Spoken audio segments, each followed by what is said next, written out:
जय श्री राम दोस्तों, मैं केशवर पाल आज एक फिर नई वीडियो के साथ आपकी सेवा में हाजिर हुआ हूँ। ये जो बाबा रामपाल जी हैं, इन्होंने कोर्ट में जो माफ़ीनामा लिख कर दिया है कि मुझे अब कोर्ट माफ़ कर दे।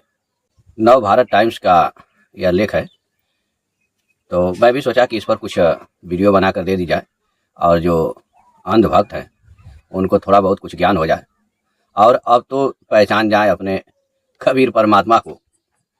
क्या परमात्मा कभी माफ़ी मांगता है?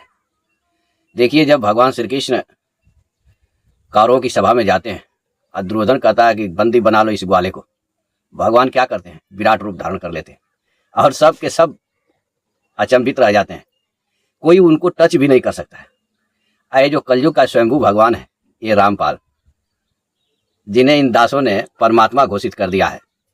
कबीर साहब का अवतार क्या क्या इन पर तमाम भविष्यवाणियां दिखाते रहते हैं। दास मूर्ख हैं ये, इनको अब तो लज्जा आनी चाहिए कि इनके परमात्मा को जेल में डाल देता है। और भगवान श्री कृष्ण जहाँ जेल में पैदा होते हैं तो जेल के ताले टूट जाते हैं, वहीं इनके परमात्मा जेल में जाते, जेल के ताले बंद हो जाते हैं और अब निकलने के लिए माफ़ी मांग रहे हैं कि सरकार मुझे माफ़ कर दो। मुझे ज्ञान हो गया यहाँ आने के बाद कि मेरी औकात क्या है। तो उसी पे मैं दो शब्द बोलने के लिए आपके सामने प्रस्तुत हुआ हूँ और सोच रहा हूँ कि कुछ मैं भी बोल दूँ और हो सके तो इन भाइयों से जो रामपाल के जाल में फंसे हुए हैं, अभी भी इसको परमात्मा के मान रहे हैं कि यह परमात्मा है रामपाल, तो थोड़ा विचार करें और रामपाल के जाल से निकलें और सुख शांति का जीवन जिए। तो हमारे वीडियो का शीर्षक है दोस्तों, 11 साल बाद आया ज्ञान। 11 साल बाद आया ज्ञान। रामपाल जी बोले अब समझ में आया, माफ़ कर दो अदालत। यानी 11 साल बाद इनको ज्ञान आ गया कि अब मैं कुछ हूँ नहीं, और जो भौकाल मार के इन दासों को मूर्ख बना करके और एक गैंग खड़ा किया हूँ, अब मुझे पता चल गया है और मुझे माफ़ कर दो। यह अदालत से लिखित माफ़ी मांग रहे हैं रामपाल। यह मैं नहीं कह रहा हूँ, बल्कि नव भारत टाइम्स में अखबार में निकला हुआ है, उसी पर मैं अपना व्यंग्यात्मक तरीके से आपके सामने प्रस्तुत करना चाह रहा हूँ। कहते हैं समय सबसे बड़ा गुरु होता है। ये रामपाल गुरु नहीं है, समय सबसे पहले बड़ा गुरु है और समय जब आता है तो सबको सिखा देता है। अब रामपाल नहीं कहेंगे कि मैं 21 ब्रह्मांड में सबसे बड़ा गुरु हूँ, मेरे पास ज्ञान है और बाकिया सबके पास ज्ञान नहीं है, आओ मुझसे नाम दीक्षा लो, 3 मंत्र मेरे पास है। 11 साल बाद वही गुरु अब हिसार जेल में बाबा रामपाल जी को भी ज्ञान दे गया।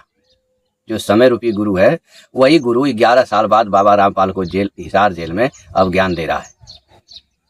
जी हाँ, वही रामपाल जी जिन्होंने 2014 में हरियाणा को सतलोक बना दिया था, अब 2025 में अदालत से कह रहे हैं मुझे माफ कर दो, मैं आत्मचिंतन कर चुका हूँ। पूरा मतलब अब मुझे ज्ञान हो गया, मुझे माफ कर दो, मैं आत्मचिंतन कर चुका हूँ। जिन्होंने 2014 में पूरा रण का मैदान बना दिया था, अब वो कह रहे हैं कि मुझे माफ कर दो, मुझे पूर्ण रूप से चिंतन हो गया है। अब सवाल यह है, ये आत्मचिंतन है या नया पब्लिक रिलेशन स्टंट है? जनता के साथ नया रिश्ता बनाने का कोई स्टंट है, कोई तरीका है, या माफीनामा मांगने का यह हकीकत कहानी है? चलिए आज इस पूरे मामले को व्यंग के तड़के के साथ समझते हैं। इस पूरे मामले को व्यंग के तड़के के साथ समझते हैं। पहला सेगमेंट है 2014 की कहानी, यानी 2014 में क्या हुआ था उसकी कहानी हम अपने शब्दों में बयान करेंगे आपके सामने। तो मामला शुरू होता है 15 जुलाई 2014 से। हिसार कोर्ट ने बाबा रामपाल को हाजिर होने को कहा, पर बाबा बोले हम व्यस्त हैं, सतलोक से बाहर नहीं आ सकते।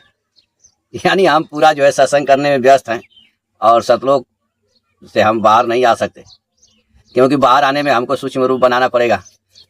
कबीर साहब सतलोक से आते हैं तो सूक्ष्म रूप बना के आते हैं ना, वरणीय पुरुष को मिलते हैं। फिर क्या हुआ?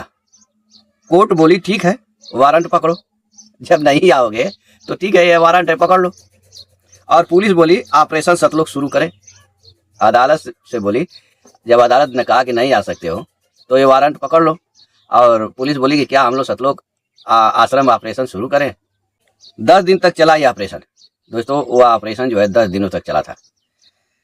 5375 जवान, 26 करोड़ सरकारी खर्च और नतीजा 6 लोगों की मौत, कई घायल और बाबा जी गिरफ्तार।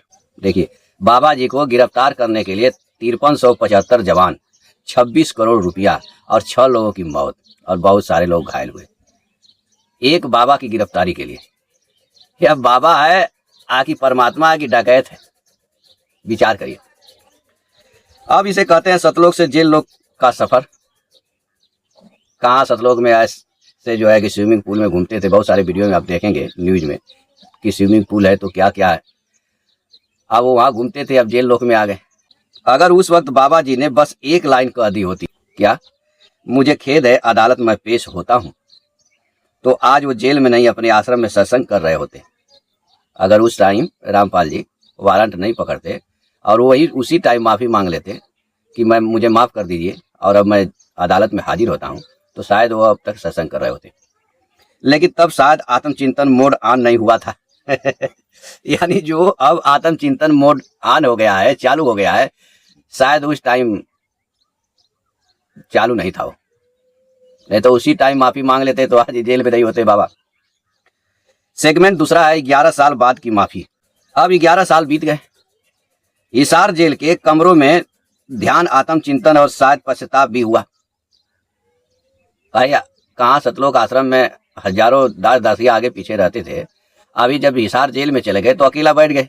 तो उस टाइम उनका चिंतन स्वयं परमात्मा से लग गया होगा और परमात्मा ने ज्ञान दे दिया होगा कि भाई तू कुछ है नहीं, मूर्खपना छोड़ और जा अदालत से माफी मांग, और अदालत माफ करे तो बाहर निकल। कायले स्वांग रच रहा है, एक मामूली इंसान होकर के क्यों स्वांग रच करके लोगों को भ्रमित कर रहा है। तो हो सकता है परमात्मा ने यह चिंतन में बताया हो। बाबा रामपाल जी ने अब पंजाब हरियाणा हाई कोर्ट से कहा है, मैं न्यायपालिका का पूरा सम्मान करता हूं, मेरा उद्देश्य कभी अदालत का अनादर करना नहीं था। अब उनको ज्ञान आया और हलफनामा में लिख कर दिए कि भाई मेरा उद्देश्य अदालत का अपमान करना नहीं है और मैं अब अदालत का पूरा सम्मान करता हूं। और ये सुनकर अदालत ने कहा चलो देर से आए पर दुरुस्त आए, सुबह का भूला घर लौट आए तो उसे भूला नहीं करते। लेकिन अभी भी बाबा जी पर खतरा कम नहीं है, क्योंकि बाबा जी आएंगे बाहर तो फिर वही गाना गाएंगे। और कबीर साहब ने एक चौपाई कहा है जो कबीर सागर में लिखा हुआ है दोस्तों, कि मेरी गाय जो गाएगा 3 लोक में धक्का खाएगा और मेरी गाय जो बूझेगा वो निज घर को जाएगा। कबीर साहब ने कहा था कि उल्टी बानी, कबीर दास की उल्टी बानी बरसे कम्बल भीगे पानी। वो कम्बल को बरसाते हैं और पानी को ही भिगा देते हैं। तो वही चीज कबीर सागर में गरुड़ बोध में वाणी लिखा हुआ है कि मेरी गाय जो गाएगा 3 लोक में धक्का खाएगा, मेरी गाय जो बूझेगा वो अपने घर को जाएगा, नहीं सतलोक को ही जाएगा जो बूझ जाएगा। तो रामपाल क्या किए, गाय सीधा, माँ अष्टंगी पिता निरंजन। हाँ, कबीर साहब बोले कि ये जो है मूर्ख मेरा बात को नहीं समझ रहा है और गाना ही गा रहा है। चले गए भीतर। वाह बाबा जी, अब 2025 में जो लाइन बोली अगर 2014 में बोले होते तो 11 साल का जेल ध्यान योग कोर्स करने की जरूरत नहीं पड़ती।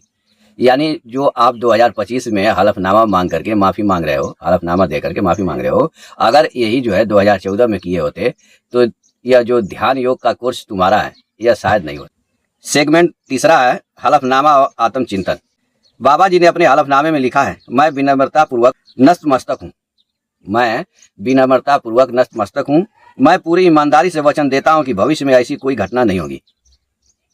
यानी जैसी घटना करके हमने हिसार जेल में आया है अब ऐसी घटना नहीं होगी।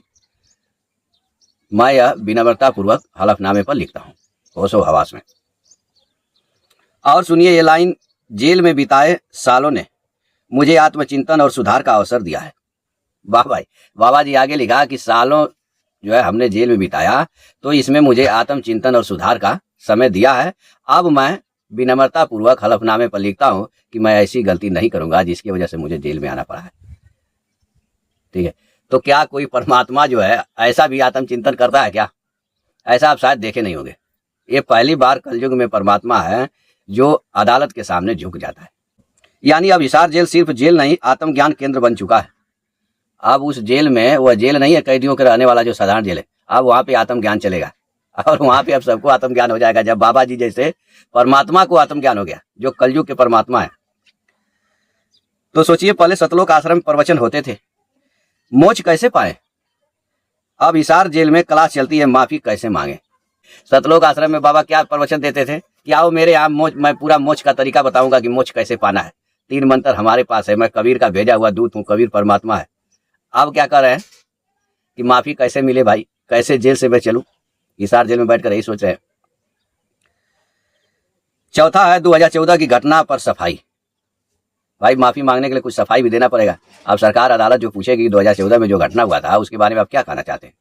तो क्या कहते हैं उसमें कि बाबा जी ने कहा 2014 की घटनाएं मेरे नियंत्रण से बाहर थी, मैं खेद प्रकट करता हूँ। आई दादा, अब देखिए परमात्मा है, इनको जो है कि नियंत्रण नहीं है। 2014 में जो घटना हुई उसमें कह रहे हैं कि मेरे नियंत्रण से बाहर थी, मेरा नियंत्रण उस पर नहीं था। बताइए कैसा परमात्मा है। अरे बाबा जी, उस वक्त जो आप लाइव बोल रहे थे सब कुछ सतलोक की इच्छा से हो रहा है, और अब 11 साल बाद कह रहे हो सब मेरे नियंत्रण से बाहर है।